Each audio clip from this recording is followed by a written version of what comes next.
रीवा में अगस्त क्रांति मंच फाउंडेशन के बैनर तले रीवा में 23 लोगों ने विद्युत विभाग के आउटसोर्स कर्मचारियों ने रीवा कमिश्नरी कार्यालय के सामने शुरू किया था निश्चितकालीन धरना। जब तक नहीं होगी बहाली तब तक नहीं खत्म होगा धरना प्रदर्शन। पूर्व में कई बार विभाग के अधिकारियों द्वारा दिया जा चुका है आश्वासन।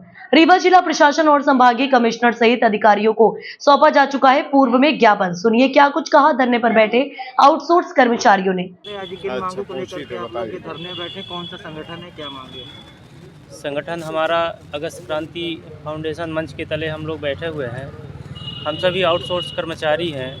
पिछले 10 महीने से हम लोगों के साथ अन्याय हो रहा है। हम लोगों के ऊपर गलत आरोप लगा के बाहर कर दिया गया है। हम लोग अपनी न्याय के लिए लगातार लड़ाई लड़ रहे हैं। कई बार जबलपुर जाके आवेदन दिए और यहाँ तक कि कलेक्टर मैडम के यहाँ जन सुनवाई में भी आवेदन दिए, कमिश्नर कार्यालय में आवेदन दिए।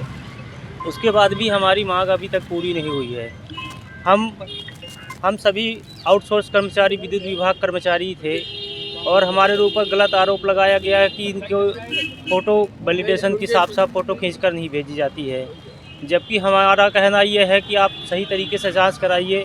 कहीं भी ग्रामीण क्षेत्रों में मीटर लगे ही नहीं है किसी भी तरीके से।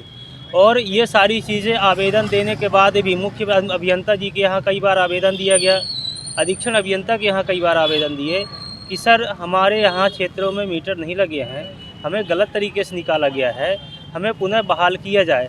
लेकिन लगातार आवेदन देने के बाद भी आज तक किसी भी तरीके से सुनवाई नहीं हुई। कितने ऐसे कर्मचारी हैं जिनको निकाला गया? 56 लोग हैं।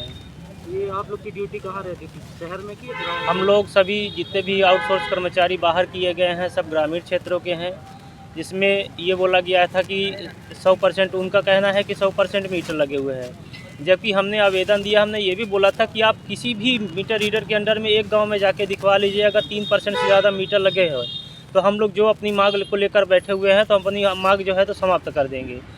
कब तक धरना चलेगा आप लोग? धरना हमारा तब तक चलेगा जब तक ये तानाशाही हमारे साथ जो अन्याय हो रहा है ये पूरी तरीके से हमें बहाल करके पुनः उसी कार्य में उसी जगह पर नहीं रखा जाएगा। तो जिलाधिकारी से मिले थे आप, क्या बात है? कल हमारे यहाँ पे कमिश्नर कार्यालय के सामने हम बैठे थे तो तहसीलदार आए थे, उनको हमने आवेदन दिया है। आवेदन देने के बाद उन्होंने आश्वासन दिया है कि आप 2-3 दिन के अंदर जो है तो हम आपकी मांग जो है तो पूरी करवाएंगे। और उनके कहने के अनुसार जो है तो हम लोग वो कह रहे थे कि आप लोग अनशन ख़त्म कर दीजिए, तो हमने कहा अनशन हम ख़त्म नहीं करेंगे। कल हमारी मुख्य अभियंता जी से भी थोड़ी सी मुलाकात हुई। वो आए थे यहाँ मीटिंग में। उन्होंने कहा है कि हमने एमडी साहब को लेटर लिखा है, हम जाते जाते जो है तो आप लोगों की बहाली करेंगे।